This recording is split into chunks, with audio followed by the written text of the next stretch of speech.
नाशिक हवाई हल्ल्याचा थरार, बचाव कार्याचे मॉकड्रिल. हवाई हल्ल्यांसारख्या आपत्कालीन परिस्थितीत नागरिकांनी सतर्क राहावे यादृष्टीने रंगीत तालीम घेण्याचे सरकारचे निर्देश होते.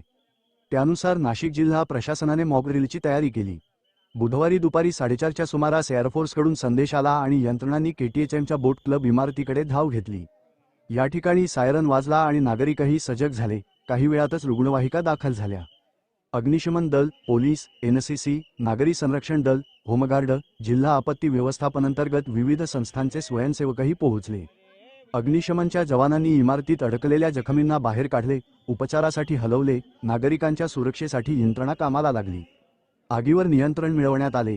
या संपूर्ण बचाव कार्यासाठी 30 मिनिटे इतका वेळ लागला.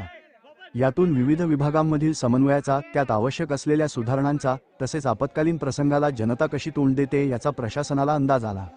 नाशिक जिल्ह्यात केवळ एकाच ठिकाणी मॉकड्रिल घेण्यास सांगितले होते. तसेच ब्लॅक आउटबाबत निर्देश नव्हते. आम्हाला मॉकड्रिलसाठी 1.5 तास वेळ लागेल असे अपेक्षित होते. ते 30 मिनिटात पूर्ण झाले. मात्र गर्दी नियंत्रणासाठी जनतेत अधिक सजगता निर्माण करणे आवश्यक आहे. यापुढेही इतर ठिकाणी निर्देशानुसार मॉकड्रिल होतील, अशी माहिती जिल्हाधिकारी जलज शर्मा यांनी प्रसारमाध्यमांशी बोलताना दिली.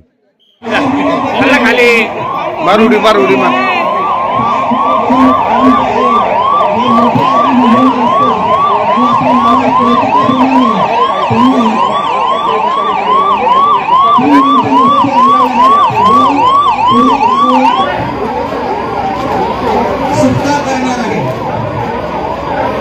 फायर ब्रिगेडचे जे आगमन झालेलं आहे आणि त्यांनी आपली शिडीचा उपयोग केलेला आहे आणि ते आता कॅबिनेटला सुखरूपपणे इथनं खाली आणणार आहेत. नोकरीमध्ये प्रत्येकाचं जे कर्तव्य असं ठरवून दिलेलं असतं त्यानुसारच काम केलं जातं. सर्वप्रथम आपण बघितलेलं आहे की कॅबिनेट आपण जे आहेत जखमी व्यक्ती त्यांना आधी आपण बघितलं, त्यांना आपण रिकॉल केली. त्यानंतर त्यांच्यावरती फर्स्ट एड केला.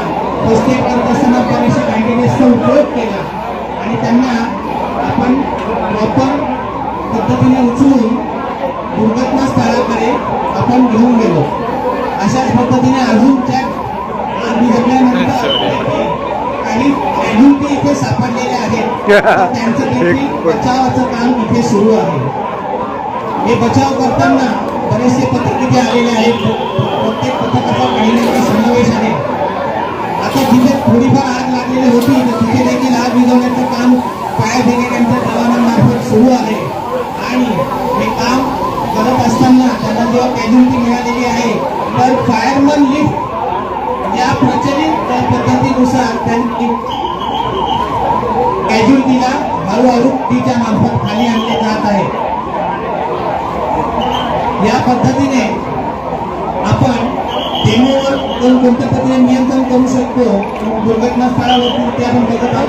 त्यानंतर आपण इम्प्रोवाइज पद्धतीने देखील